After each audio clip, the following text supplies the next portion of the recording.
Ndakuramukije amahoro y'Imana n'abane nawe nshuti mukundwa, ndizera ko uguwe neza, umeze neza, ukomeye, Imana ikuzigamiye. Uyu ni wa mwanya w'ikiganiro ibanga ry'ubutsinzi tugarutsemo nk'uko bimenyerewe. Ndagira ngo tuganire ijambo ry'Imana.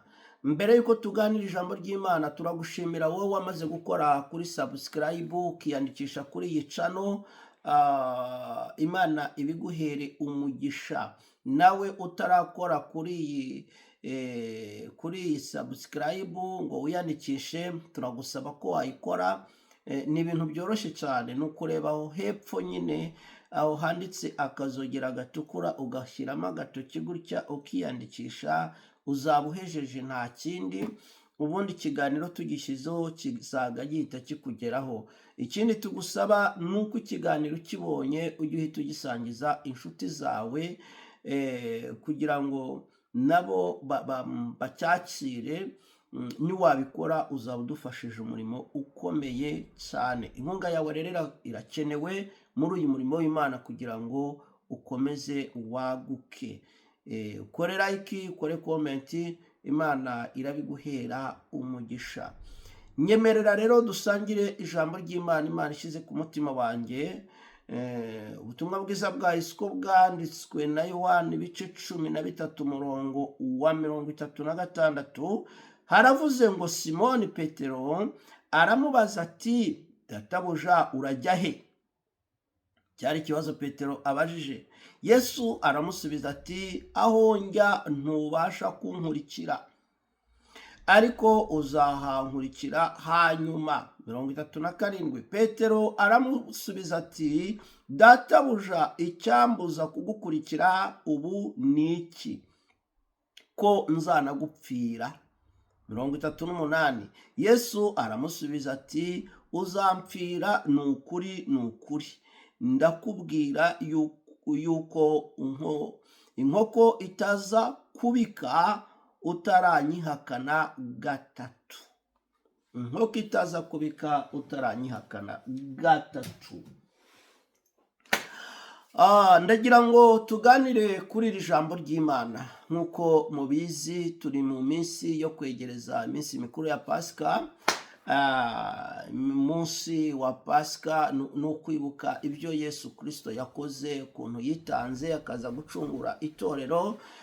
Turimo kwinjira muri iyo minsi rero, cyangwa se turimo gusatira uwo munsi wo kwibuka igikorwa Yesu yakoze. Yesu ndagira ngo mbibutse ko yaje gucungura abantu. Ndagira ngo mbibutse ko Yesu yakoze igikorwa gikomeye. Ndagira ngo mbibutse ko Yesu yitanze ku bwawe. Ndagira ngo mwibutse ko Yesu yasize ubwiza yari afite mu ijuru akaza akigira umuntu ku bwawe, ku bwanjye, kugira ngo adukize, aturokore urupfu, kuko twari dupfuye. Twari mu rupfu, ariko Bibiliya iravuga ngo ubu twagizwe bazima. Twagizwe bazima, twararokowe, tuvanwa mu rupfu, ubu turi bazima, twabayeho ubwa kabiri. Twabayeho ubwa kabiri. Yesu rero nicyo yaraje gukora. Muri icyo gihe rero cyenda gusohora, ngo isezerano risohore ajye gucungura umuntu ku musaraba, yabyiyumvisemo atangira kubiganiriza abigishwa be. Aha rero yararimo kubaganirira ababwira ngo igihe kirageze isezerano risohore, ku mwana w'umuntu agiye kugambanirwa, umwana w'umuntu agiye kwicwa, umwana w'umuntu agiye kubasiga akabavamo. Petero niho yavuze ijambo rikomeye, aramubaza ngo none se mwami ugiye kujya hehe? Ikibazo nkubaza, ugiye kujya, ugiye kudusiga ujye hehe? Ugiye kudusiga ujye? Ko twari kumwe nawe, turi kumwe nawe, twari tuguwe neza, turi kumwe nawe, twari dufite amahoro, turi kumwe nawe, twari twanezerewe, twaguwe neza kubera kuba kumwe nawe. None se ugiye he? Yesu aramusubiza ngo ni ngombwa kuko ngenda kugira ngo isezerano risohore. Petero aramubwira ati, ntabwo uri bugende, ntabwo uri budusige. Yesu amubwira ijambo rikomeye, aramubwira ngo ahubwo wowe ndabona ari wowe uri bubanze kuba watanga abandi kunyihakana. Ndakubona nubwo ufite ibigumbagumba byo mu mutima no ku munwa, ariko ndakubona wowe uraza gutanga abandi kunyihakana. Ubwo urugamba ruza kuba rukomeye, ubwo ibintu biza kuba bitoroshe, wowe uraza kubivamo mbere y'abandi. Uraza kubivamo mbere y'abandi. Petero amubwira ati ntabwo ndi buvemo no gupfa nzapfa. Yesu amubwira ati nibyo koko uzapfa, uzapfa ubizira, ariko nonaha ndakubwiza ukuri uraza kunyihakana ubwo urugamba ruza kuba rukomeye. Aramubwira ati nk'uko itarabika gatatu uzaba unyihakanye. Ijambo nashakaga kukubwira muri iyi mesaje ni ijambo rivuga ngo wikora ikosa ryo kwihakana Yesu mu byago. Niryo jambo nashaka kukubwira. Hari abantu bemera Yesu mu byiza, ariko mu byago bakamwihakana. Ariko mwibuke ijambo rivuga ngo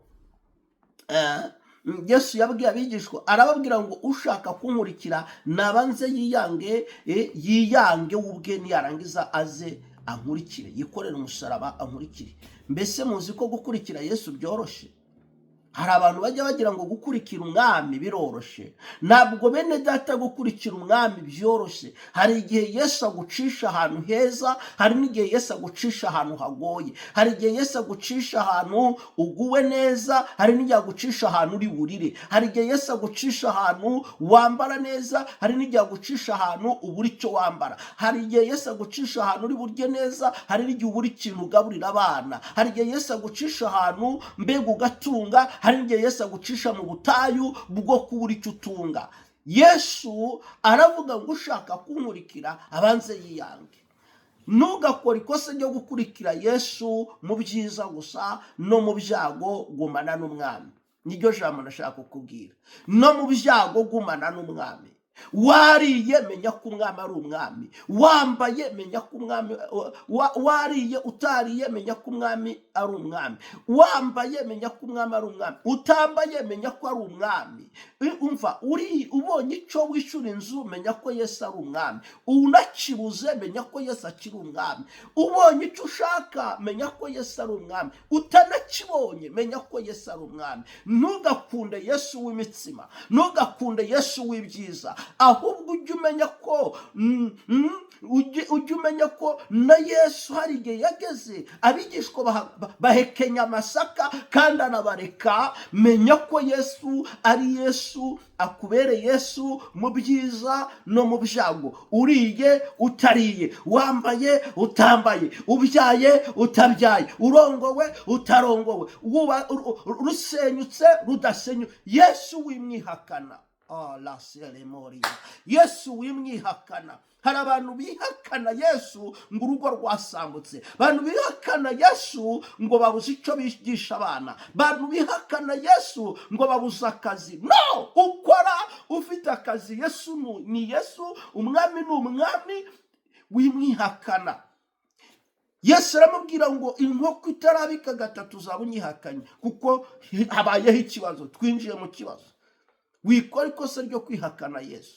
Wikora ikosa ryo kumutera umugongo kubera kuko wahuye n'ibibazo. Abantu bahura n'ibibazo, gusenga bagaparika, Bibiliya bakadepoza, kavuga ngo ntabwo nzongera gusenga, namberaho nasengeye, nguma mu bibazo. Wowe se urivumbura ku Mana? Imana hari umuntu uyivumburaho? Wowe se urivumbura ku Mana? Imana hari umuntu yizanaho ibintu byo kuvuga ngo ngewe ngurumva ngo no, uko nukubara nabi, uko nukwiyumvira nabi. Imana ni Imana. Ntugakora ikosa ryo kumera nk'umwana mu mwuka. Ntugakora ikosa ryo kumera nk'umwana ngo wivumbura ku nkono ukarara utariye. Abana nibo najyaga mbona kera bavuga bakivumbura kubera bashavuye, akagenda akarara atariye. Imana nta muntu yivumburaho. Wakwivumbura ku Mana se? No. Imana yubahe. Iguhaye n'Imana, itanaguhaye n'Imana.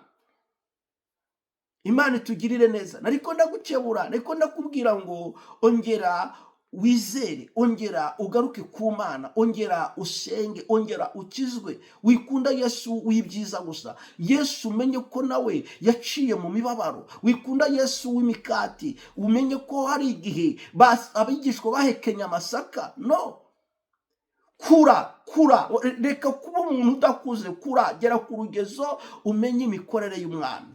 Imana ikugirire neza, Imana ikugirire. Kandi iyo umuntu afite bene uwo mutima wo kumaramaza, nta gituma Imana itaza kumugirira neza. Maramaza rero, ukomere, Yesu aguhe umugisha. Data, ndagushimira kubwira ijambo mu izina rya Yesu, niriherekezwe n'imbaraga zawe. Umuntu wese uryakiriye rigira icyo rimukoreye mu bugingo bwe mu izina rya Yesu. Amen. Imana iguhe umugisha. Iyi video yitumira inshuti zawe. Imana iraguha umugisha.